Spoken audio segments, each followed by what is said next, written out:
This evening I would like to explore a very interesting notion that Alan Watts developed in a very clever way, clever in the better sense, of course, in a book he called The Taboo Against Knowing the Self.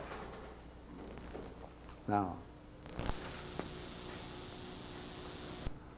he said have to understand there's a taboo against knowing the self. And that's certainly true. And in the book, he explores all the different views about the self, or the lack of it, in philosophy and psychology and sociology. And then he finally takes occasion to reflect back and give out his own view. It's a world view. Now, basically, there are only a finite number of world views. I'd like to present several so we can then contrast it with what Alan is doing. The first, which is traditional Christian Hebraic view, is that there is a God, and God had an idea, and by focusing on that idea, he then generated the universe. And in the process of 7 days, each day he looked upon it after the completion of the creation and said it was good. That means he was able then to look at what he did and compare it with some idea, and he pronounced the relationship between the idea of the universe, or the model, and copy, as of such a nature as to say good. As an artist might look upon his work and compare it with what the idea he had in his mind, and if he's satisfied with it, he would pronounce the creation as good. This therefore has a beginning and will have an end. This is the theological, Christian Hebraic theological view, and it also has a further development in Plato's Timaeus. So it is a Timaeus, Platonic idea of creation, different, of course, rather than 7 days, it's a whole development, metaphysical development. But in any case, we'll call this the theological model. Now, I'd like to give the next model as the Advaita Vedanta.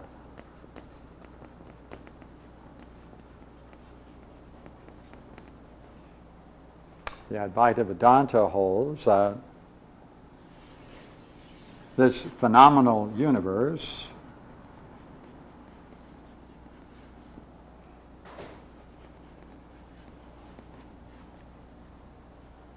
as we experience it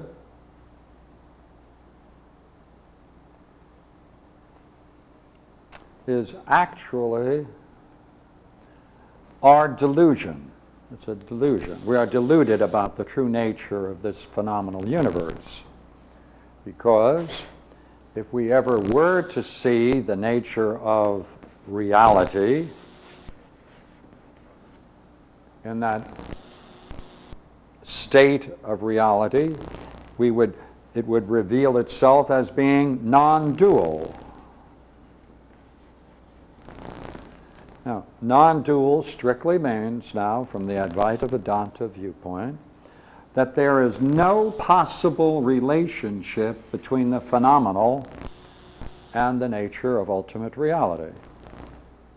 There's no relationship, and the example they give, which is a very fine example, is the old one of being in a forest or a jungle, and you're shocked to discover a snake lies in your path, and you run away from it, come back with it later with some friends, and to discover that what you thought to be a snake was not a snake at all, but just a coiled rope.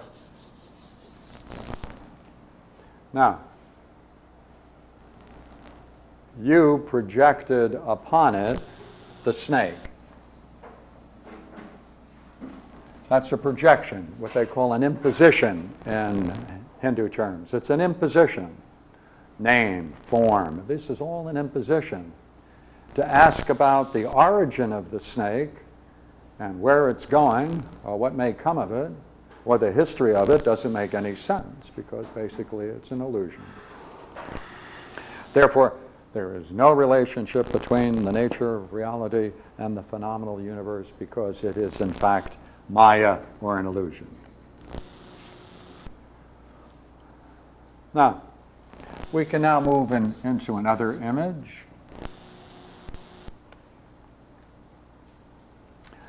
And that is that whatever happened in the beginning was a big bang.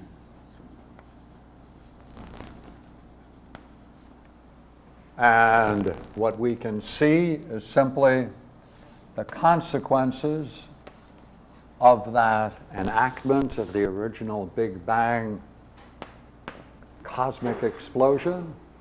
And therefore, the entire universe is nothing other than the working out of the implications of the Big Bang. Therefore, in that sense, the universe unfolds from its origin,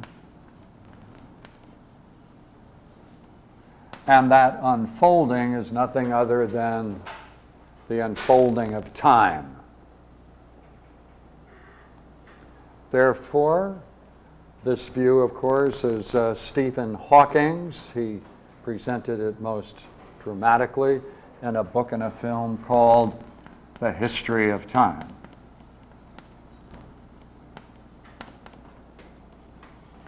What's essential about this view is that the whole process involved in studying it uses a mathematical physical model which itself has no independent existence. It's an artifact. It's just a way of talking and describing. So therefore, the way we derive our knowledge of this is from an artifact, and there's nothing particularly significant and eternal about the English language, and equally well, there's nothing particularly eternal about mathematics and physics. It just happens to be an artifact we use to understand it. In contrast to this view, it's essentially, it starts with the same basic idea that yes, there was a Big Bang, there is an unfoldment. Here is the universe then. But this entire universe is not merely a history of time. What it really shows is the structure of mathematics.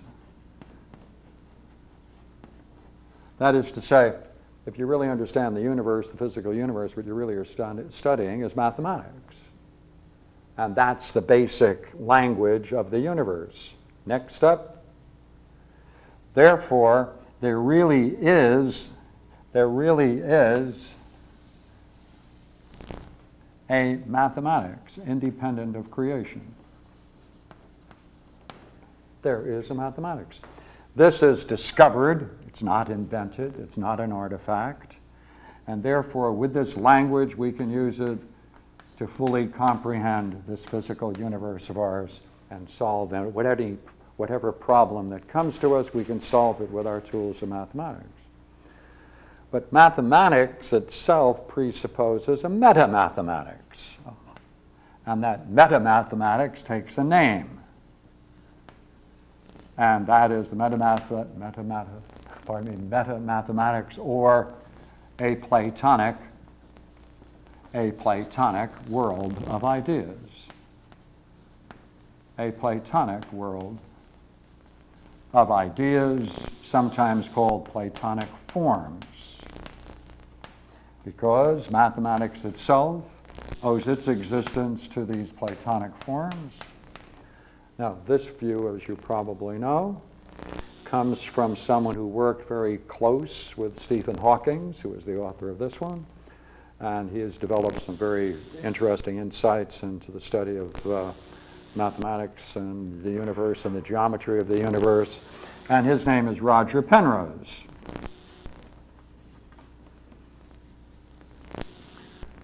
And obviously, this is different from this, but yet it doesn't block these two men working together.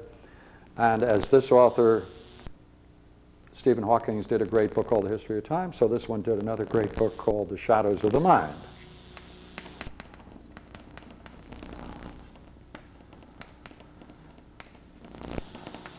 Now, 1, 2, 3, 4. These are worldviews, of course. And there is another one, and that, I'm going to present it, that the universe itself, the whole functioning of the universe, is much like the way in which the heart beats. That is to say, it's a pulsating. It pulsates. It's on and off. It's on and off. Dit, dit, dit, dit. In that sense, it's very much like the structure of mathematical language, on and off, on and off, on and off. Therefore, it's on, and there's the universe exists for an instant. Then it's off, and then it's on, and then it's off and on and off and on. And this is captured ideally, the model for this is the film strip. If you wanted to study motion, and someone had a camera that could take so many frames per second, and you said, I want to study motion, so I'm looking at each one of these to see if I can study motion. And of course, what you discover, each frame is static. And therefore, even if you speed up the film 1,000 or 1,000,000 times a second, you still wouldn't be able to see any motion in any frame. Conclusion, it's between the frames that the action takes place. That's the same thing as this view, you see. It's saying that the entire universe is on and off, on and off, on and off. In the instant, the instantaneous moment is really just a flash, and then it's off, then another flash. There's no continuity. There's no continuity. They're just a series of flashes. That's all it is. Now, within this on and off universe, which, by the way, this view has its origin, though it's, this is the one we're going to talk about with Alan Watts, this really has its origin philosophically in Plato's Parmenides, the third hypothesis. The third hypothesis of Plato's Parmenides.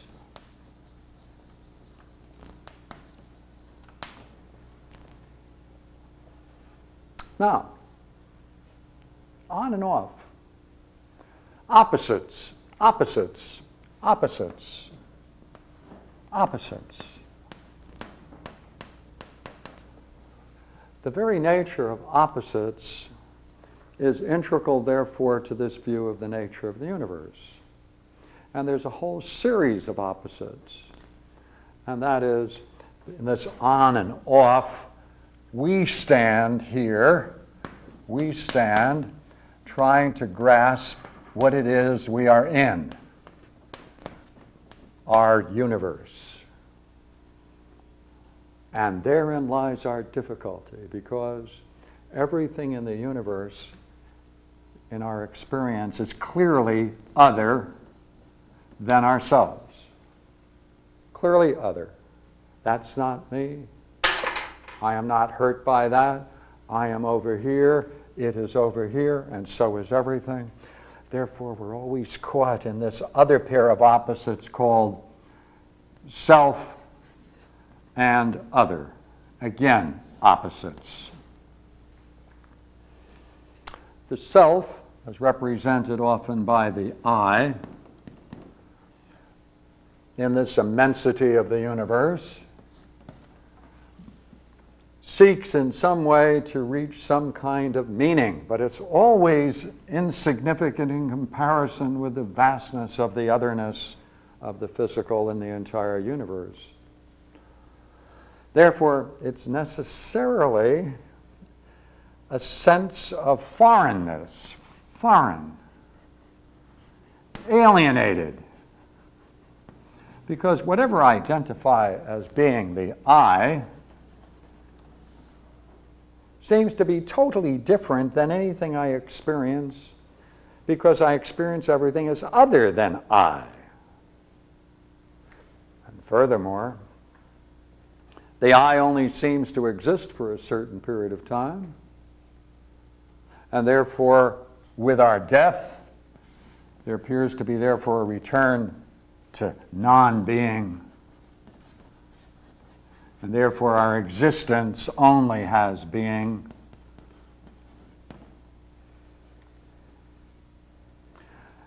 Being in the sense of a vitality and a life, that's what it has, being, life, vitality,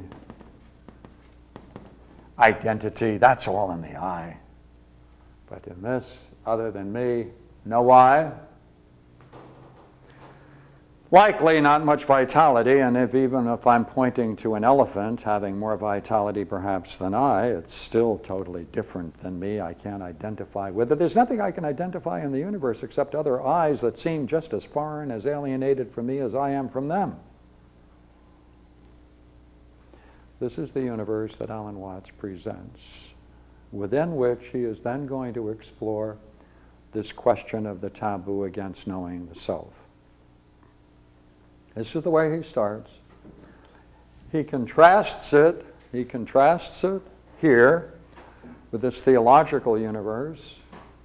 And he says, if you want to therefore talk about the origin of this kind of pulsating universe, it doesn't work. Here are the time-honored terms, God, Father, Creator, etc., all the traditional values.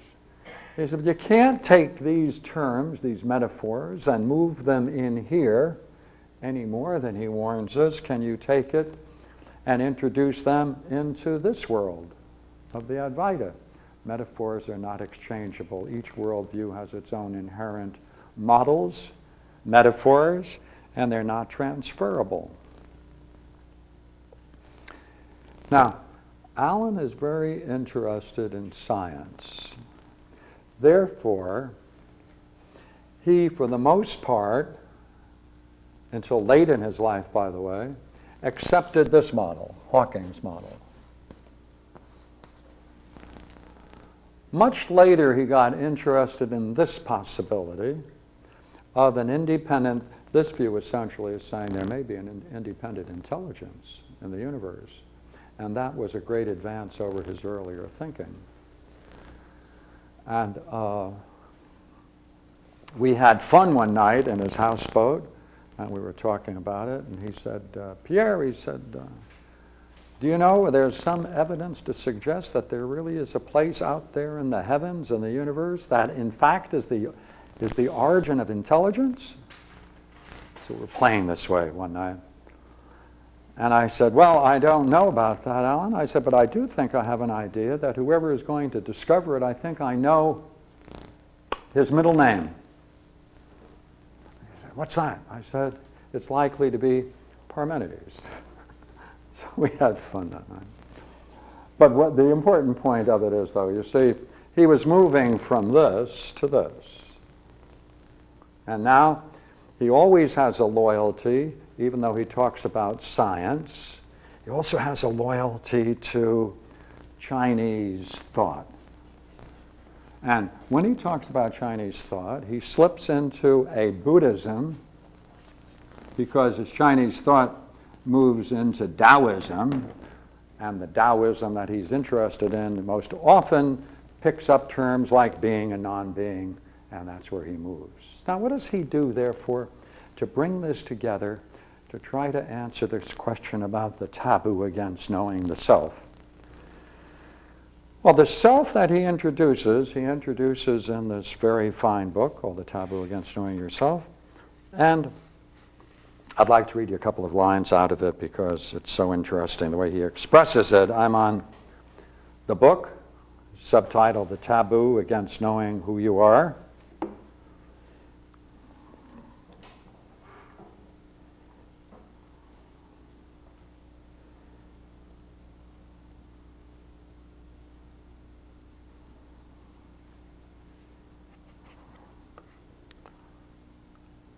We need a slightly shift in viewpoint, he says.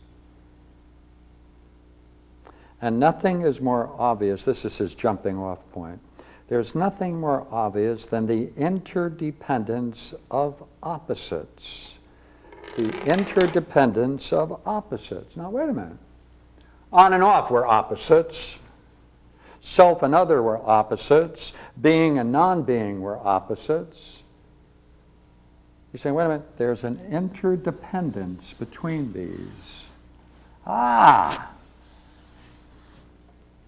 They're correlated. They're correlatives. They're correlated. They're not opposites opposing one another as if they are forces divided against one another and at war with one another. He says, no, no, no, no. So what does he do with it?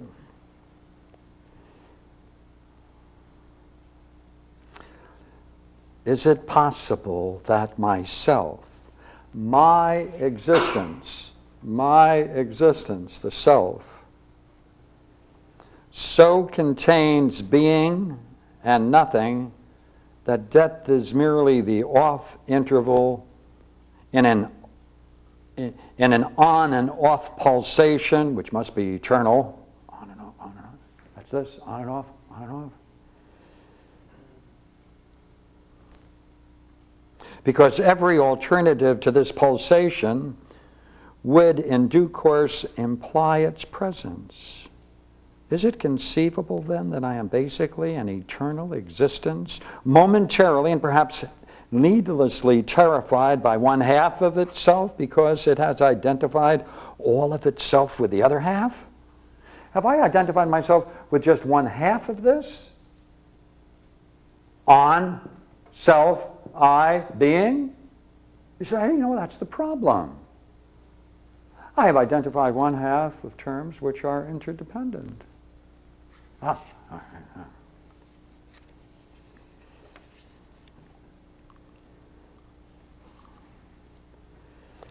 If I'm going to change my view, he said, you know what? He said, I'd have to revert to the myth of the ego as an isolated, independent observer from whom the rest of the world is absolutely other and nothing. But neither neurology nor biology nor sociology can subscribe to this, his allegiance to modern science, which he always does. Okay, now watch the way he pulls it together, just a couple of sentences.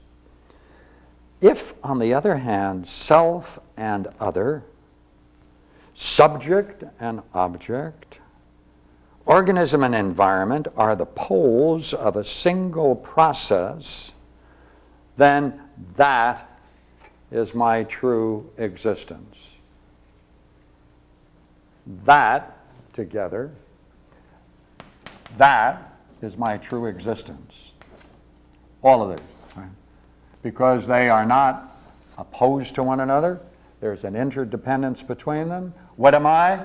I am that which includes them both.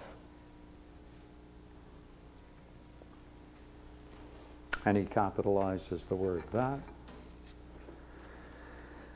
Self and other, subject and object, poles of a single process. That is my true existence. Then he quotes the Upanishads.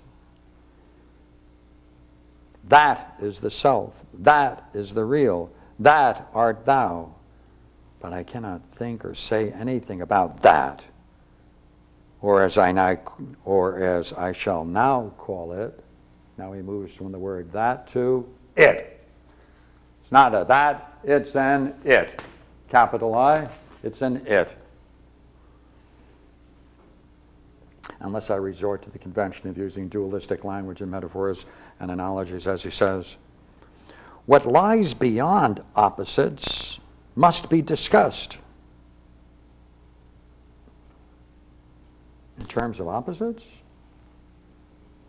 And that means using the language of analogy, metaphor, and myth.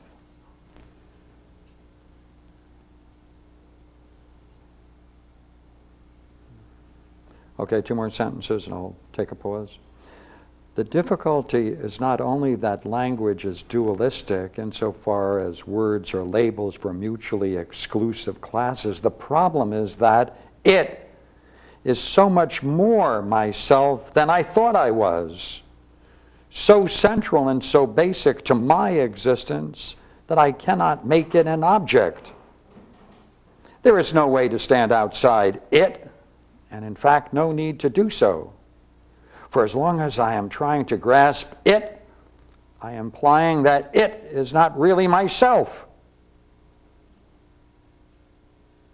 This is why those who really know that they are it invariably say they don't understand it. Okay? For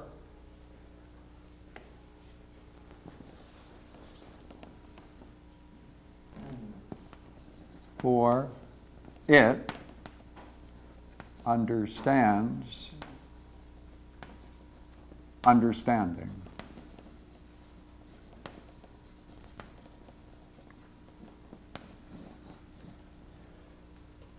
For it understands understanding. That's the it. Because he just went through a process where he discovers and shares with us what he calls the self. He brings us to understand what it is, takes us through a process of understanding. He says, you know what? That's it. It understands. And this is the understanding that it understands. And the it is that's it. That's what he does. So how does he end the book? He ends up the book in a great way. I don't know anyone who can do this as well as he does. He's a totally amazing guy. He ends his book with a Joyce Broughton little poem. This is it, and I am it, and you are it, and so is that, and he is it, and she is it, and it is it, and that's that. That's where he ends his book. So that's that. And so he ends it that way. Right? And so, you know, he's quite a, you know, obviously, as everybody knows, he's so creative. He can take an idea and he plays with it and he turns it around and he uses all these different traditions as if they were particular paint colors, and he then dabs around and does his little mosaic and he presents it to us and says, that's what I think today. Don't worry about it, he'll change it tomorrow. Right? A part of it, but he'll keep a certain part of it, he'll maintain.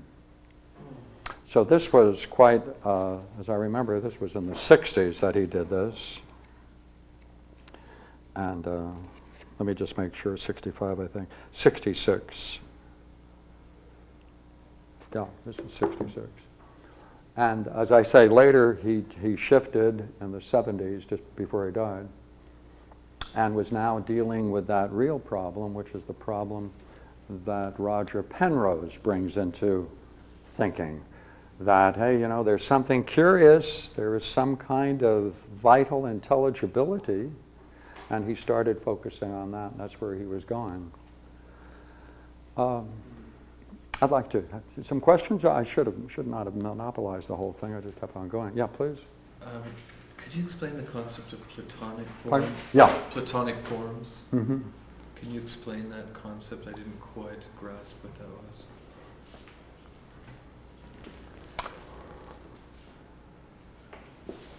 Are the Platonic forms meta-mathematical? Is that the meta? Yeah. Would you agree, this is the reasoning, the way it proceeds, that if our entire universe were to end, and all of the galaxies would be to finally end, but if there then was another creation, start all over again, or if our particular galaxy collapses and the other galaxy starts, it may be that some kind of intelligent being sometime in some place will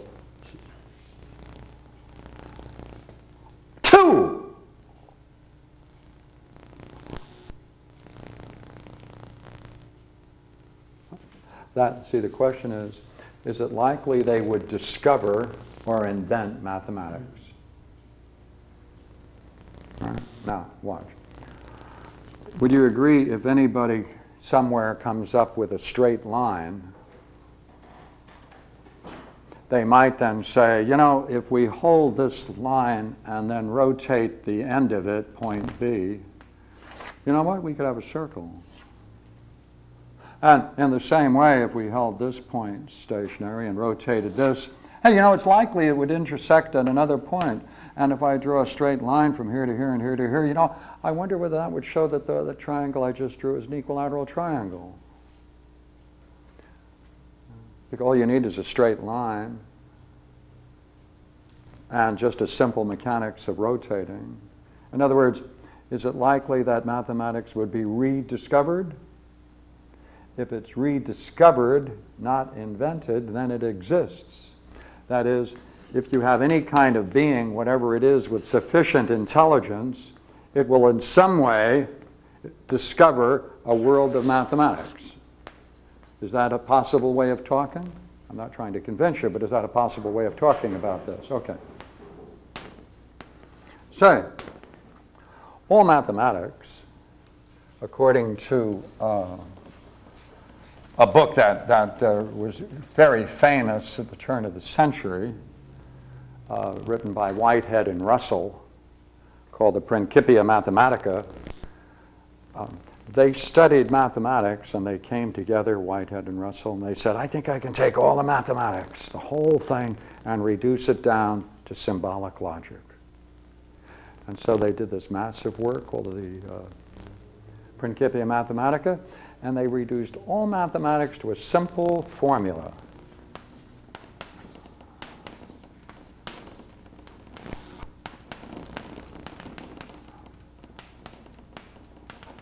And they call this a molecular proposition, fundamental. So you can take anything in mathematics, you can reduce it to this fundamental molecular proposition, which says A is related to B in a series of ways, as C is related to D in a series of ways. That is to say, any two things can be related. Therefore, that presupposes if there are things in the universe, then these things can be related in such a way that you can talk about their sameness and differences, can't you? Well, if you can talk about any two things in the universe, you can talk about only two things. I mean, there are only two things in the universe. They're either things or relations. Well, therefore, you can also talk about things and relations. So let's talk, this is a relation, let's talk about another relation and call that C and D. Would you agree we can also compare relations as we can compare things? Oh, then I can compare this with that, can I not? Well, when I do that, I'm saying A is to B as C is to D. That's an analogy. Therefore, the fundamental nuclear proposition that Whitehead and Russell can be understood in this way to be nothing other than the fundamental analogy that governs all analogical thinking. Oh, well then, wait a minute. If you take the first and the third term in any analogy, right, then that's how you generate similes. A is to B as C is to D. I can say, okay, A is like C. Oh, God is to his universe as an artist is to his project. Oh, see? A is to B as C is to D. God is to the universe as the artist is to his project. Hey, God is an artist. See, A is to C. I can create a whole bunch of similes, can't I? Right? Oh, but wait a minute, didn't we say a moment ago that what theological view is that God had an idea in his mind, and on the basis of that, he generated the entire universe. Therefore, the whole universe is nothing other than like the model. Therefore, the fundamental principle of the entire universe is likeness, isn't it? The idea of likeness. If things could not be like one another, there couldn't be a universe. Therefore, the condition of likeness precedes the generation of the universe, right? Hey! That's curious. In order to have likeness, it looks like you have to be able to compare. You have to be able to compare things and relations.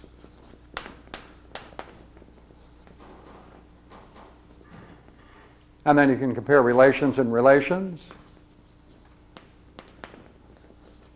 Now I can take this analogy and instead of putting A, B, C, D, phooey. Let's substitute numbers. 2 is to 4 is 3 is to 6. Okay, when you move from heterogeneous, different, hetero, to homogeneous terms, that's mathematics. See? Homogeneous means they all belong in the same class. So therefore, mathematics is nothing other than an extension of the knowledge that we're using homogeneous classes. Right? But in analogies, you're dealing with hetero. These terms are different. God is different than the universe, as an artist is different from his project. Therefore, they're differences. They belong in different classes, not in the same class, but you can then, hey, wait a minute.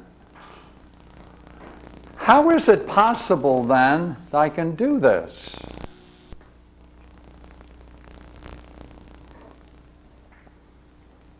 How is it possible that we can talk this way? Doesn't that mean in some way that I'm drawing you in to reflect in a certain way about what must be present before creation? Look here, God couldn't have created the universe unless there was an idea in his mind. The idea in his mind must have been a model. Oh, if there's a model, then it can be a copy. Oh, therefore these ideas must pre-exist before creation as the very condition for creation. Oh, by the way, if there's any relationship between the model and the copy, then you can say it's a good production, did we not? But if God is the kind of a God that can only do good things, then it's likely then whatever he does that is good will also be beautiful. Huh. Well, therefore, necessarily, therefore, there must be such a thing as the idea of the good and beautiful, right? Good and beautiful, model and copy. Now we're deriving a set of fundamental notions, are we not? That must exist prior to creation. In order to talk about creation, those are the conditions, Platonic ideas. These are the forms. The model presupposes God. Does the Platonic forms presuppose a God? Yes. These all are together and imply one another. They all interrelate. They're not separate and distinct. They imply one another. And therefore, it is a oneness. Agree? When all things interrelate in such a way that they imply one another, you have a perfect oneness, a unity. By the way, wouldn't you agree by the same logic that if there is such a thing as a oneness, that presupposes there must be a one prior to it? Therefore, above the idea of Platonic forms must be the idea of the one. And since all beings are attracted to what is good, therefore, as people are attracted to the good, whatever they judge to be good, they're attracted to it, and they desire to possess it, so long as they think it's good. Therefore, all things naturally are attracted to the good. Therefore, the idea of oneness presupposes one, and that one must be the object of all desire. Therefore, it's called the one or the good. Okay? So that's a oneness. It presupposes, therefore, the existence of beauty and all of these formal properties existing independently of a creation. And therefore, that, you see, when we were thinking together, and I brought you into it, a Platonist would say, at that moment you are participating in this realm. To the degree that you are following it, you're participating in this world of ideas. Right? Then I showed how that can be understood in terms of analogies and mathematics. Right? We brought you into that. Therefore, in the Platonic world, you are then participating to some degree in these realms called the forms. These are called forms, ideas. Another word for it is an idea. Excuse my long-winded explanation, but that. Oh, okay. All right. Okay. Good. Good. Can I help you with any other way?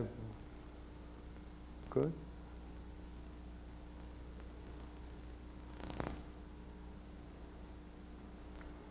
I'd like to just recollect something for those of you who probably know Alan Watts or heard about him and relate to him. That evening where we had this talk about Parmenides, which was a lot of fun, he ended it by toasting and several drinks in honor of all of those people who had such high and lovely and beautiful conceptions. And he chanted a Gregorian chant. Thank you very much. I appreciate it. Thank you for letting me share it with you. It was a lot of fun. Any other questions about it? Good, good, good. Thank you again.